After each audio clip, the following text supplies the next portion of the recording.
there is a need for, you said something that actually flagged, which is, I want to say something, but you're kind of scared to say it. And the reality is that's the leadership courage that you have to have. And I'll tell you why. We always say this industry doesn't lack genius or intelligence, right? I mean, there's a lot of really smart people in this space. And sometimes it can detour you if you're too smart. 100%. Yeah, you can overdo it. You're overdoing it now, right? Jesus. Get it together, sister.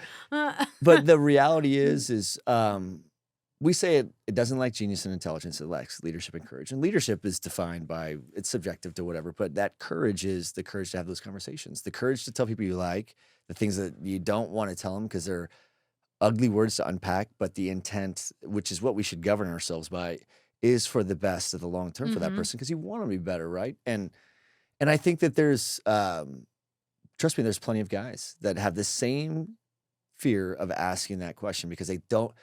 If you think it's not hard on dudes, they have to be tough. They have to be Spartans. They're supposed to be stoic. They're not supposed to have feelings. So it's, if you think it's easy for dudes too, it's just simply not. But the exchanges like this one, like I went to PTC and I sat down with Simon Harkin, love Simon, but his wife, Taylor, is just awesome person.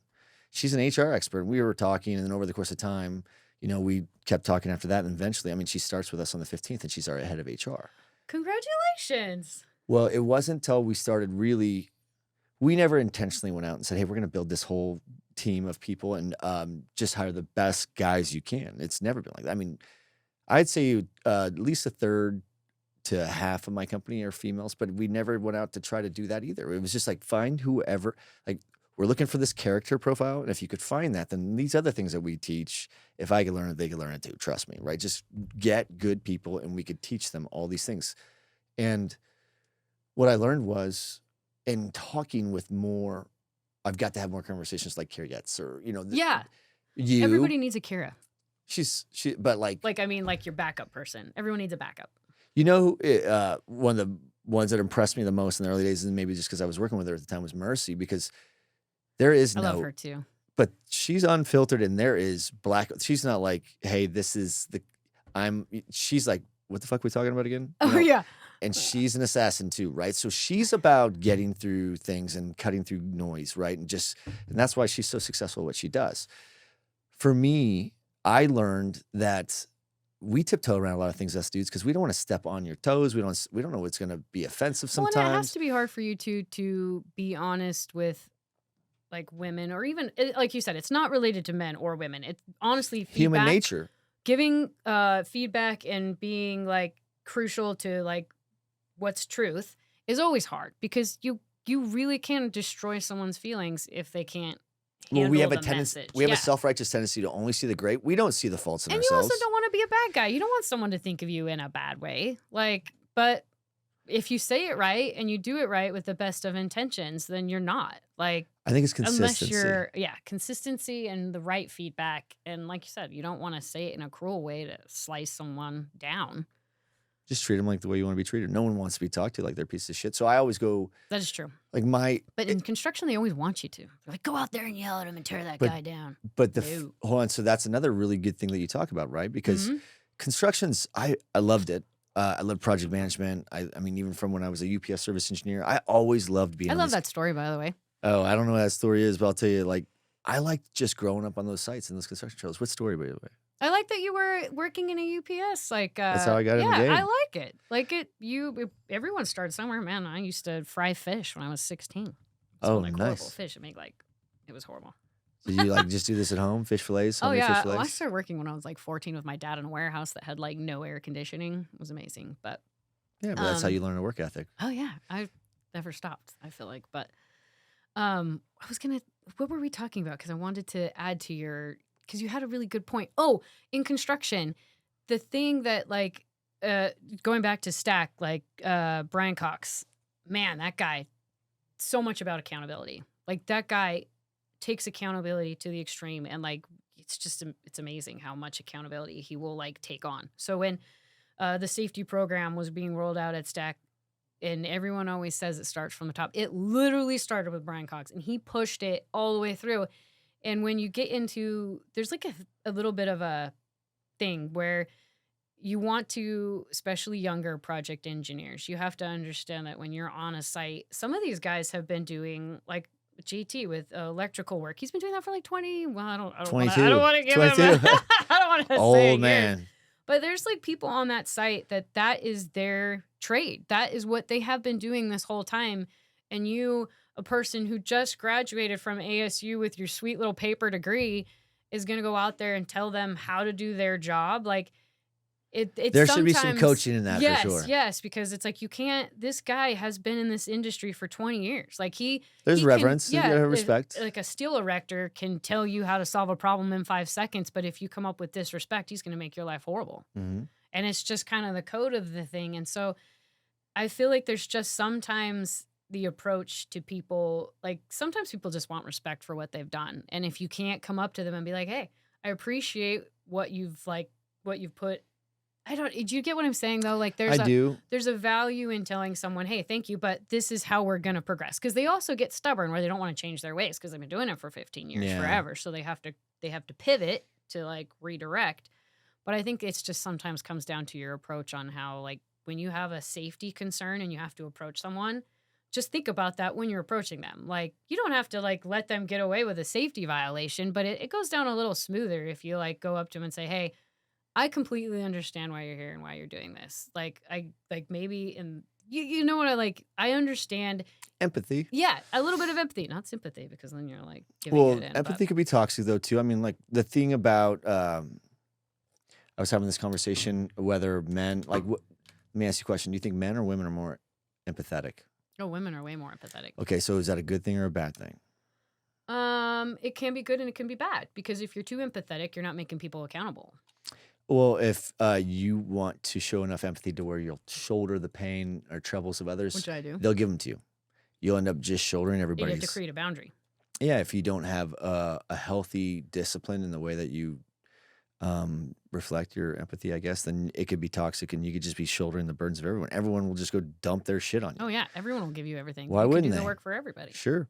And that emotional baggage is, I think, takes the joy and the fulfillment out of what we do, right?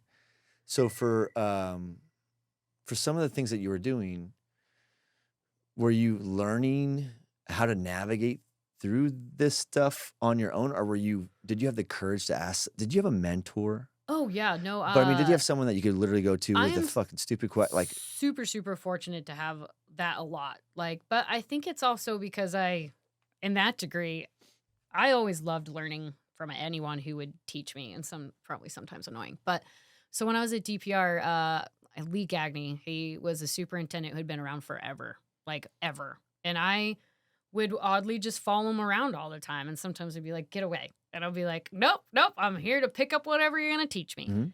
And then, like everywhere I always, like even Hector, I used to just suck any just shadow him information around. I could because that's another thing. I love learning and I love just seeing how like you can do things better. I do, but back to what you said where you like that was kind of my problems in my past was just taking on too much. Like, yeah, people will give you all the work you can take. And I used to believe like you want to come in and you want to kill the scene. Like you want to be a high achiever, but if you start a job at 110, you set the expectation at 110. So then everyone's like, well, why is she only working at 80 now? Because that's actually my standard, but I came in at 110. And then you're just burning yourself out to keep up the 110. Like, does that, like, I'm not saying you should be a bad worker. I'm just saying you shouldn't overextend yourself to prove yourself when it's just a natural thing for someone to set a standard when they're used to what you came in at.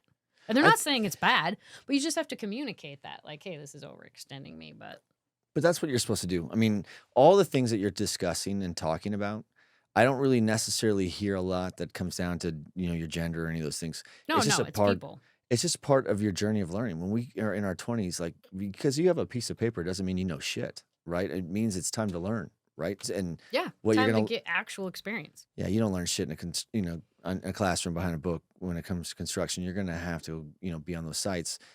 And I think that if you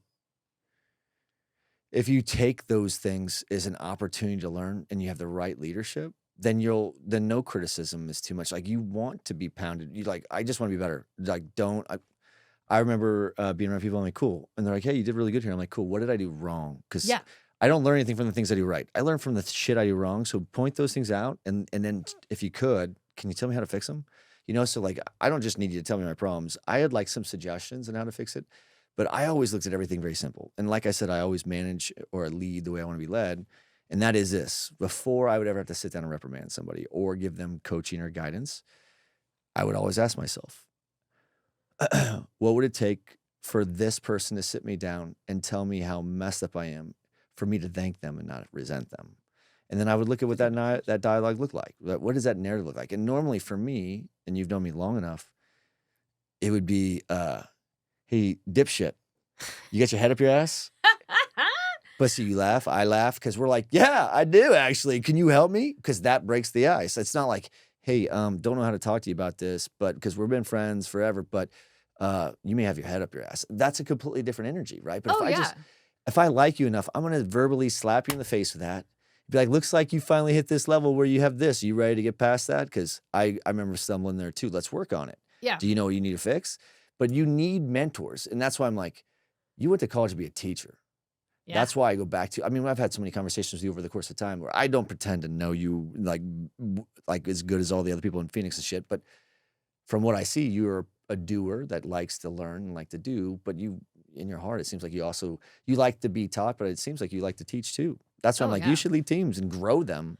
No, I And it doesn't have to be absolutely. construction teams. There's tons of things to lead on, right? That's the beauty about When I leadership. was at DPR, my favorite season was intern season. Because you're just Oh plowing man, through I couldn't interns. wait. And there was some amazing people. I had some, so I gravitated to a few girls, and gosh, they were just amazing. And seeing them grow. One was Alice Lang. I probably said her name wrong, but she was at DPR, and she just brilliant mind.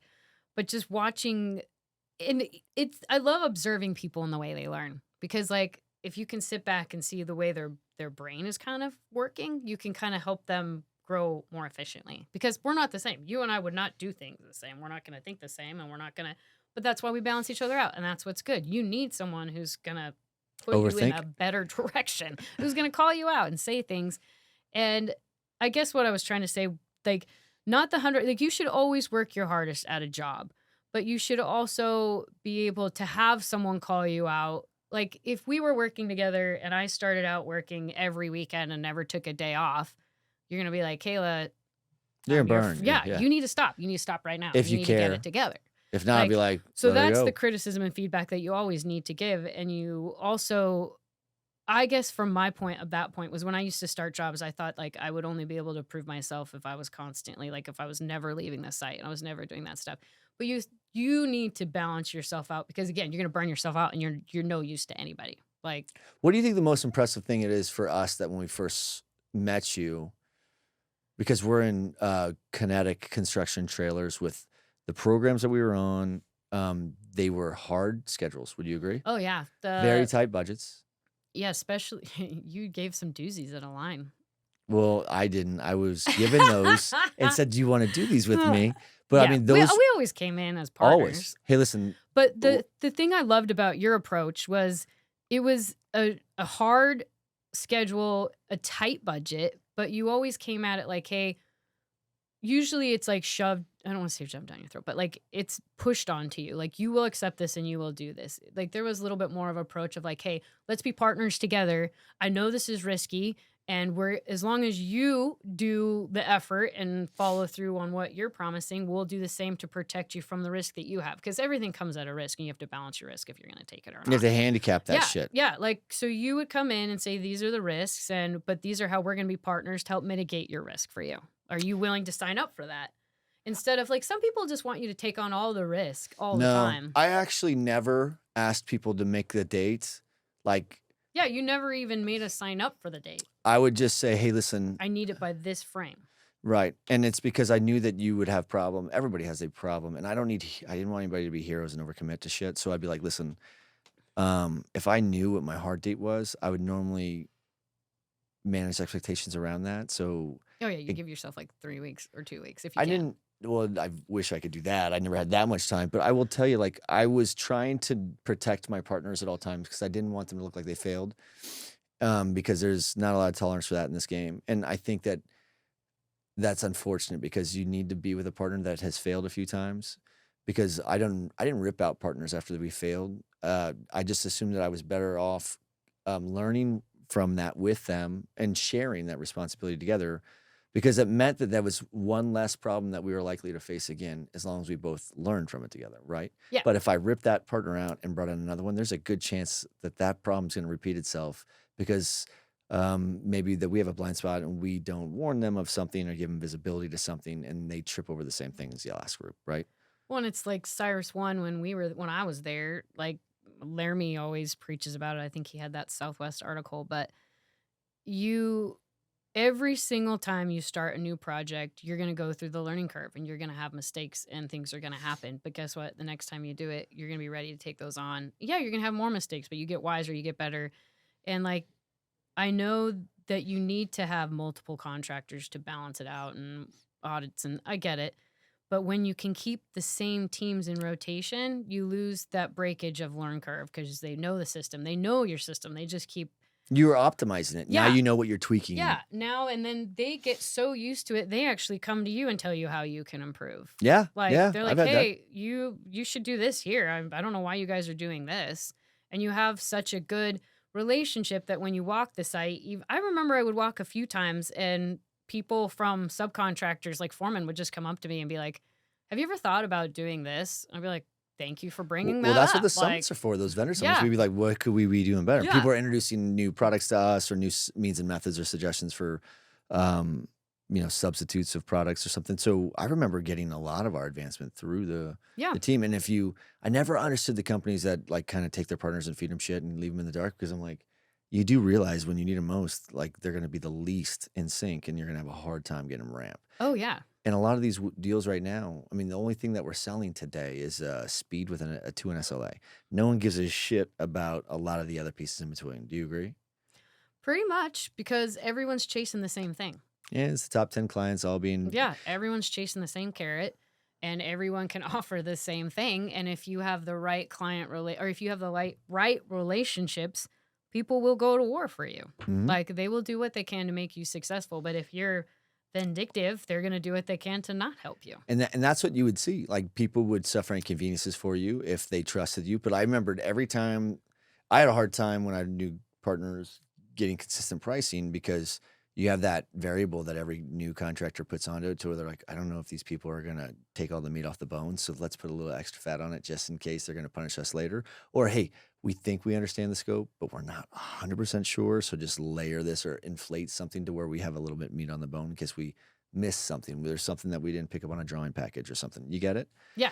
But I remember like looking at numbers Meat on the fluctuate, and bone. people were asking me, telling me, I'm like, all they're doing is telling me how uncomfortable they are engaging with us because they don't trust us, or how little confidence they have in their own ability to understand the scope. Right? It's one of those two, or it's a combination of both. People love to come in with all the I can'ts. Oh yeah. You're like, oh, okay. No, I understand all the I can'ts. Let's start thinking about the can do's. Like, because everything you can come up with can't be done. You can find a reason for a billion things not to happen.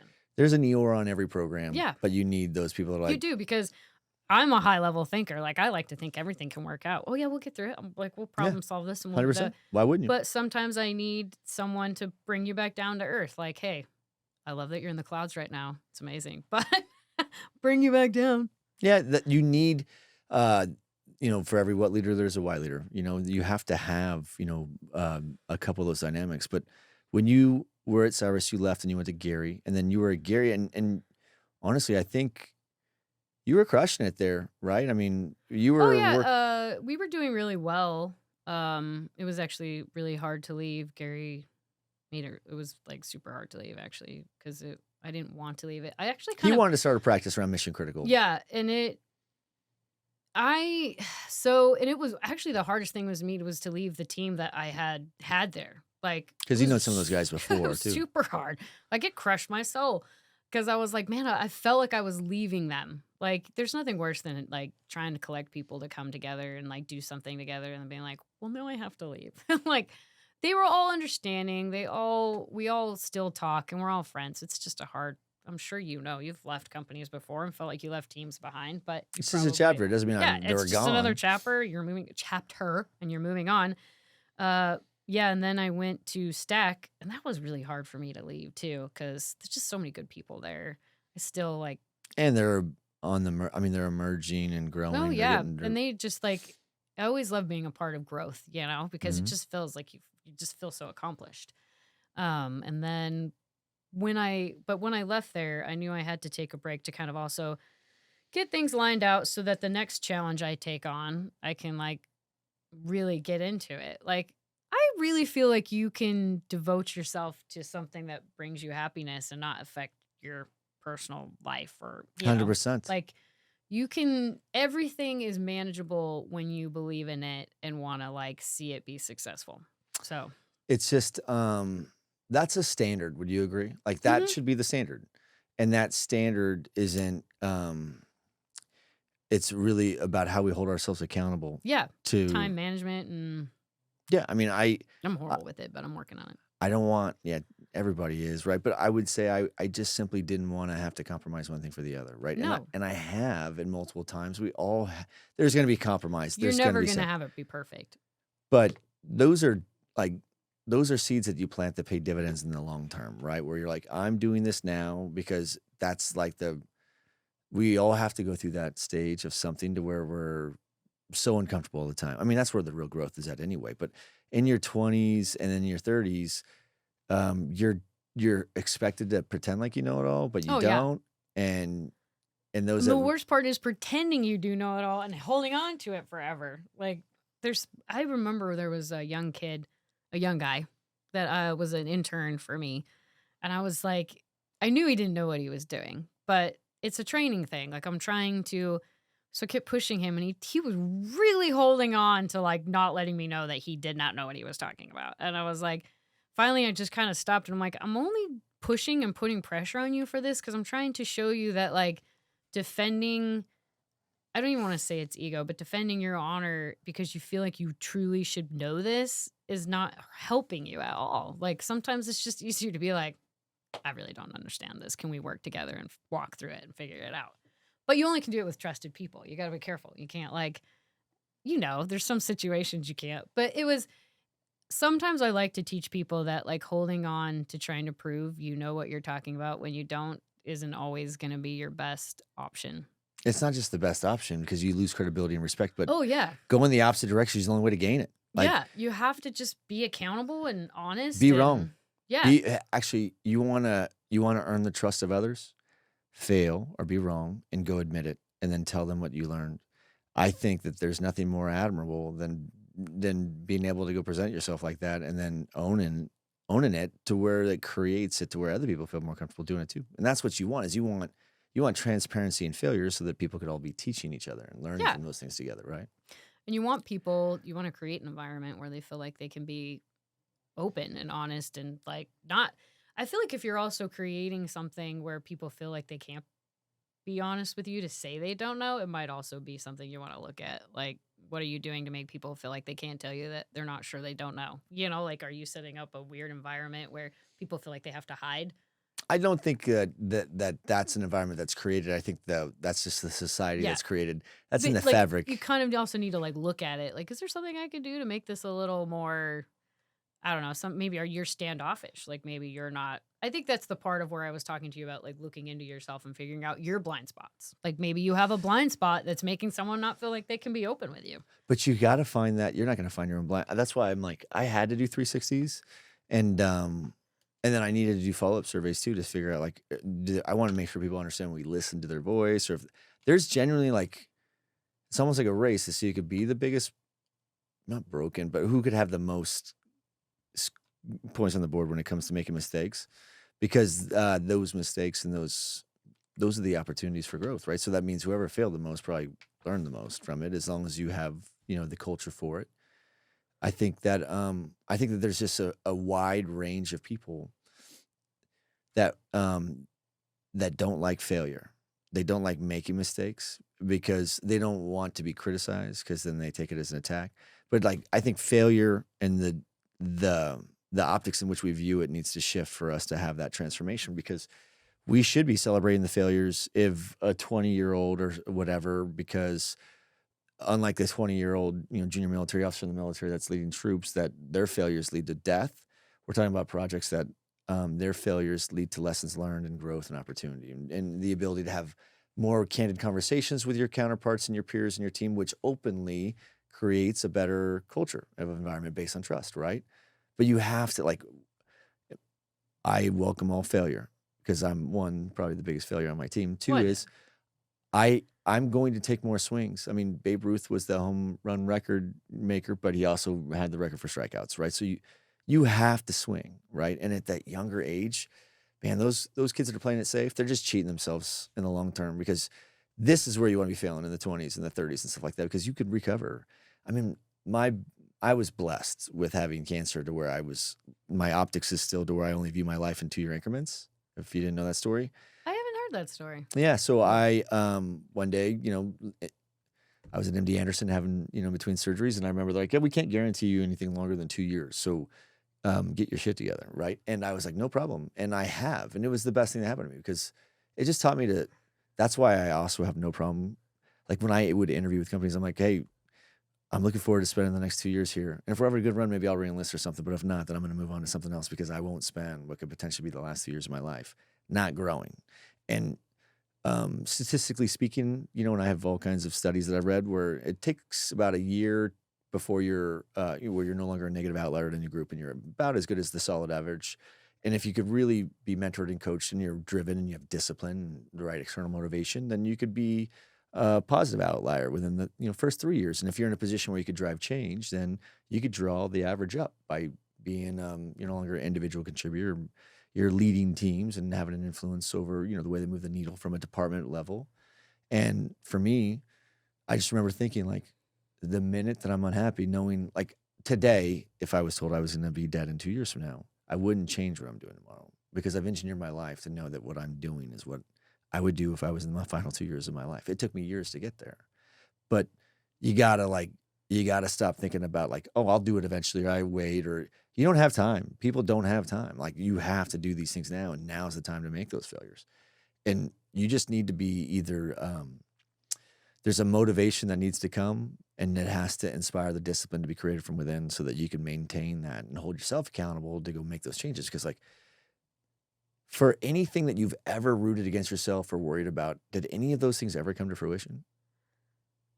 So no, and that's Such a kind waste of of like energy. the mental growth that you have to go through to stop doing that stuff to yourself. And you need to surround yourself. Yeah, Be with immersed in people. an environment that are like that. Well, you're kind of what you're talking about too is kind of like why like that architect in San Francisco was such a good experience for me, Because he was pressure because testing yeah, you. he was telling me you failed, and like these 10 areas you failed.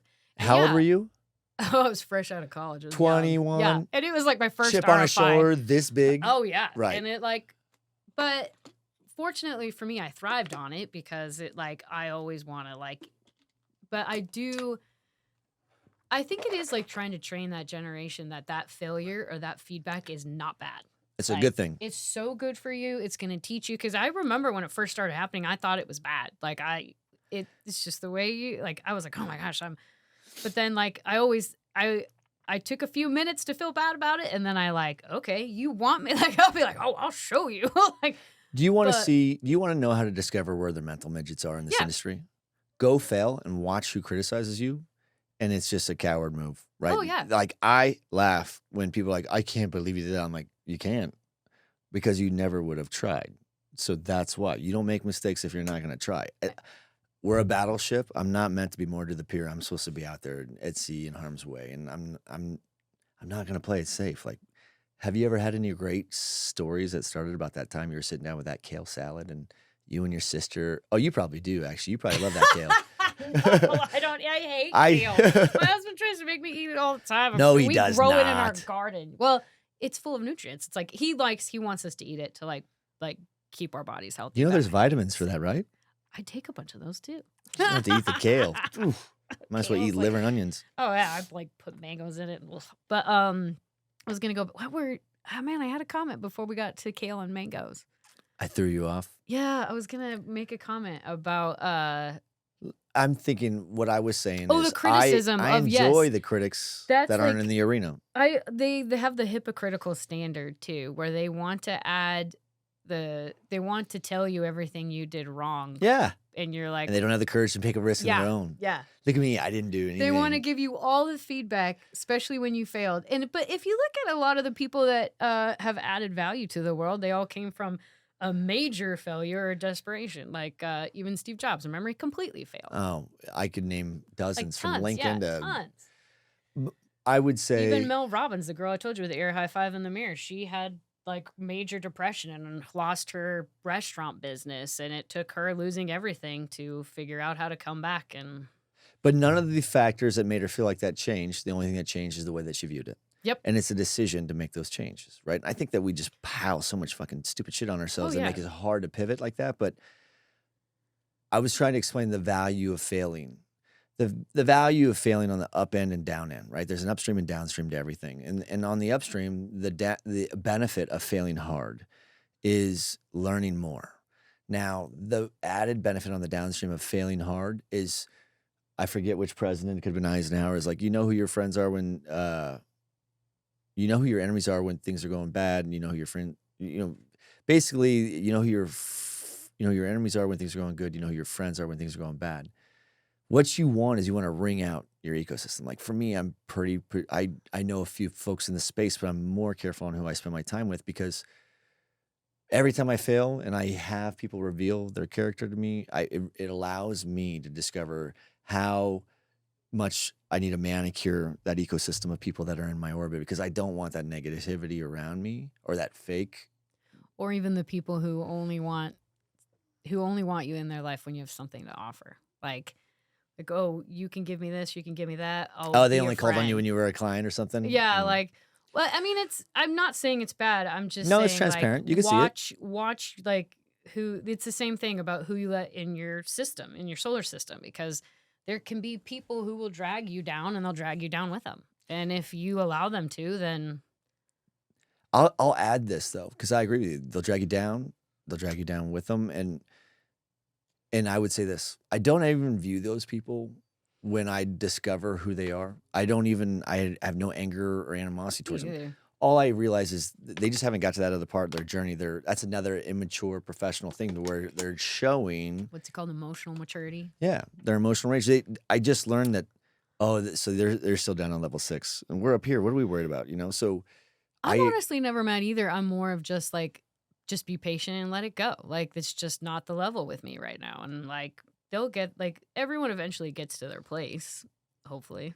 Praying. give me an example of like some time where you're at the OAC and that electrical contractor did something. And I heard that you just stood up and then you flipped the entire table and then you threw something. Not being like, have you ever had Oh my gosh. to draw the line in the sand? So this one's bad. So, Ed Martin from Cyrus One and Hector?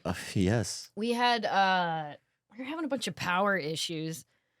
So yes, I am an overthinker, but I can really easily go high level, especially when it comes to power, just because I'm not very efficient in getting like electrical engineering into the weeds of that. But I can look at it at high level and try to figure out the problem. That's And all you need. Hector, being an electrical engineer, A loves to PE. just get in there. And then Ed, coming from his cable comm side, is like into his zone. And so they were, it was a really simple answer. And it was like one of where I was trying to tell you before. I already knew the answer, but because it's a human natural thing, you doubt yourself just a little bit. So you ask for advice just to like make sure you're on the right path. Like this, you want to end it with, this is what I think the answer is. Do you agree? But you start the question out and they just jump in and they're like telling you everything that could be wrong and da da da and flying. And then they're trying to make calls and then they're trying to call the electrical contractor. And I kept like being like trying to stop them, pause so that I can tell them, no, I already have the answer. Like I've already looked into the drawings. Like I'm really just trying to talk out loud right now, but you guys are going out of control. And so they're on the phone and like I did exactly what I could not take it anymore. I had like I'm an old style person where I'm like a Justin Tinoco where I have like a paper book. I always make fun of him. And I used to have different colors where I had things I had to take care of and I'd highlight it when it was done. So I had this huge book of like tasks I had to do. Analog nerd. Yeah. And so I threw it. I stood up, and my religious background, I don't usually swear very often, and especially the F word. And I slammed it so hard on the desk, it just made this huge sound, and I just said the F word like loud and like, ah, and I just like yelled it and slammed it, and then I like threw something, I think, at Ed, and I just stormed out of the office. Just stormed out of the office because I was just like, I kept trying and I kept trying and I kept trying to talk. All I wanted to was explain. Like, if you give me 5 minutes to explain, you guys could just stop the chaos. But they just wouldn't. They were like, but it wasn't, they were just passionate about helping me. So I get where they were at. I get why they were that. But, and then I like sat for like 10 minutes to get my cool, because it's like, I also really hate when I lose myself to anger, because then I know Human. everybody does it. It's Fucking- human. Yeah, yeah. But there's like Get a over part that. of me that's like, man, I just had a blow up right there. So then I was like, okay, you need to go back in. You're You allowed to just do have- that every now and then. Yeah. I was like, I need to come in and we're just gonna have a crucial conversation, get this over with, hit it, like not make it overly emotional. Like, I'm just gonna go in and be like, you annoyed me, and we're gonna like, so I came back in, and both of them were just like, and then all of a sudden I sit down and they're like, are we all okay? And I was That's just what I like, said. I'm like, did you kill Ed Martin by him laughing his? I All of a would sudden imagine if he was drinking water, I could see water flying out of both his nostrils while we laughed. while you get mad. You know, I'm like, So we sat down, we talked about it, and I was like, I was trying to get you guys to stop talking because this is the answer I'm proposing and this is the solution. And they're like, oh, yeah. You should just yeah, said that. That's right. Like, why don't you? And then we all just take started, that word and move it to the top of your lexicon. we Then all started laughing. But even though it was dramatic and even though it was an event, from then on in a meeting, they'd be like, is she gonna throw over? do you have anything to say? Like, they would always pause because they didn't want me to like.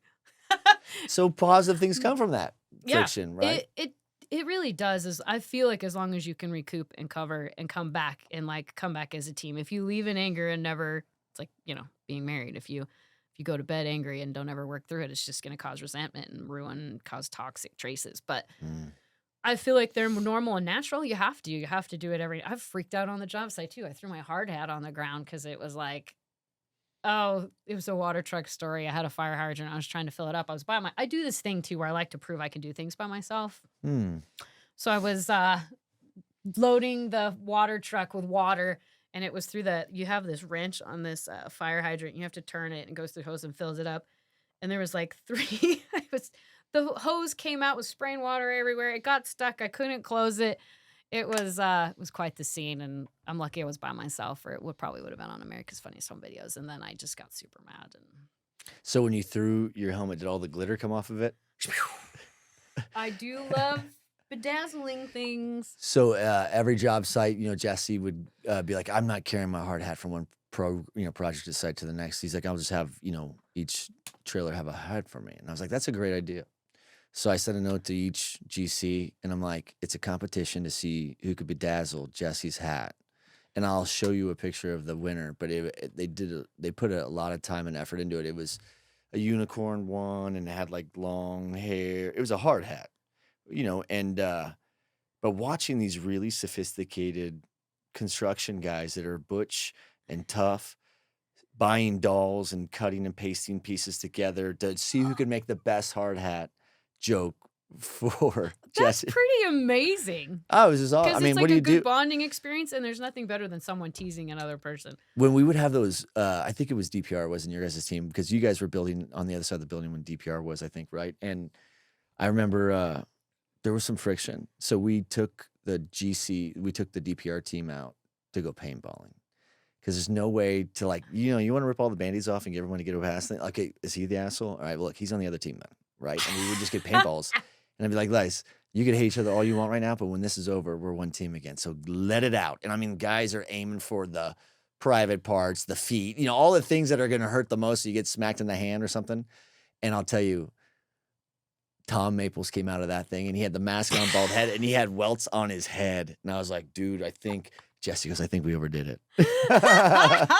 But look, that team had so much harmony after that. So No one had angst. I actually had such an amazing time working with Jesse when he was at Cyrus One with me. Like, he could tell when I was getting frustrated because, like, I was trying to communicate, but, like, people weren't, like and I will never forget one of the times, like, people were in front of me and I was trying to talk, and Jesse comes down the hall, and he can see, like, I'm just, like, trying to not, like, get annoyed or, like, overly annoyed with someone not letting me finish or, like, whatever was happening at the time, and he'd be he'd start, like, just to, like, help seize the, He's like, got all really the high EQ. He knows when to yeah. break tension. He's Yeah. like Yeah, he's an idiot. Like, I love that. No, he's really good at reading a situation and trying to lower it, I think that honestly. I think that he is one of the fastest learners I've ever met. Oh, yeah. He's a sponge. Um, and it's exciting to watch him and Anthony. I mean, they're just completely different human beings from the time that we started this company. So it's exciting. But Anthony's growth too. That's, like, so cool. he's a savage too. I mean, like, I'm just really lucky. I have a lot of really talented people around us that make up for all of my shortcomings and mistakes. That's why my management team was always so big. People are like, why is it so big? I'm like, they each represent one of my blind spots. Yeah. I'm like, how many does it take? I'm not taking a lot of time these days to go try to fix all the things that are wrong with me. I'm more the type of guy that's going to say, I just want to do those things. I'll just go put all of my effort into the things that I am really good at. And that way I'm making less mistakes. I actually had a leadership guy, when I was at Hayden that was his number one thing of advice. He's like, "First you need to identify all of the skills you lack and be okay with that, and then have someone help you, support you, or because you already know." Like, You could he hire for said those yeah, things. he's like, I have horrible listening skills.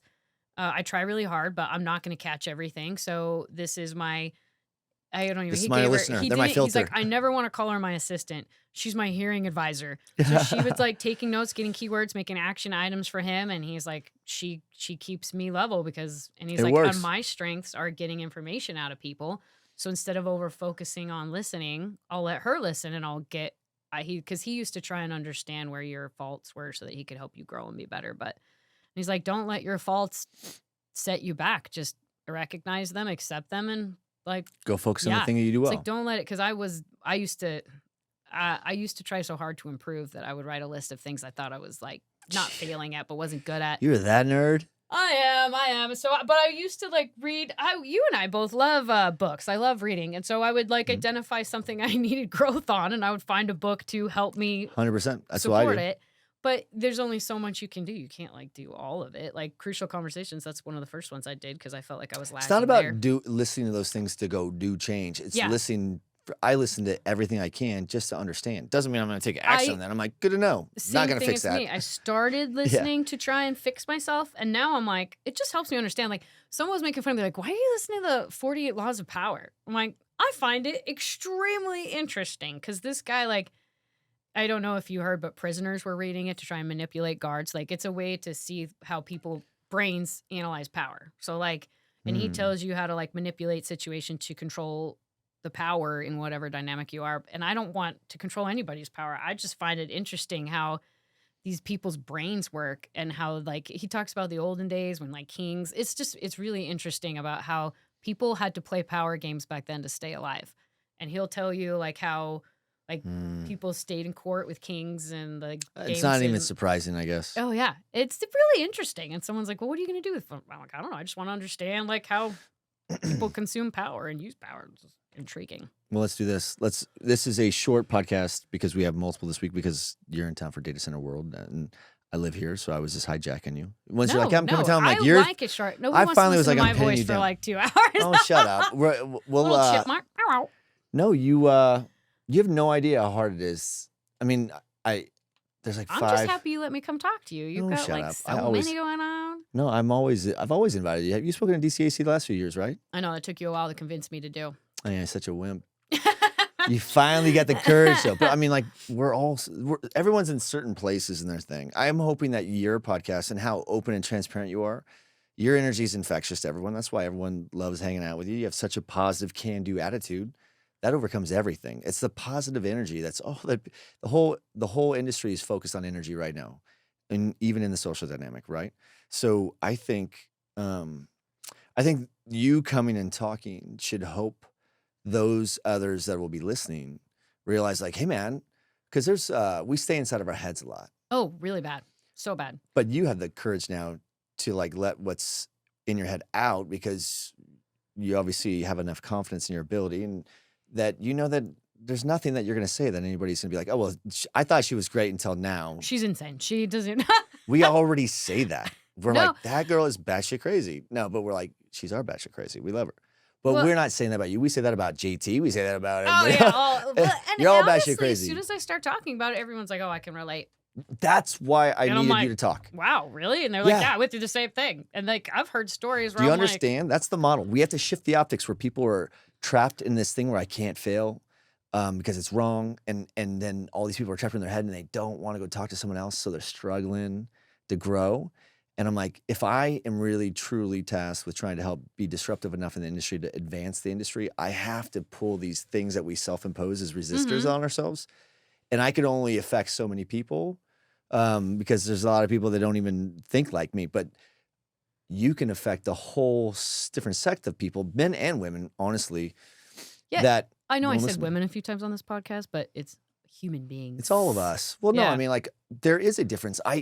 Like bringing Taylor Harkins on my team is a lightning rod for us. And I didn't realize how much we needed it until my EA, who's a savage, she's from South Africa. She's just as tall as you. Oh my gosh, so amazing. And listen, she takes no shit from anybody about anything. Like, she is a little bit of this little lioness that's this tall. And she's the mother to all of us. She makes sure that we all aren't killing ourselves.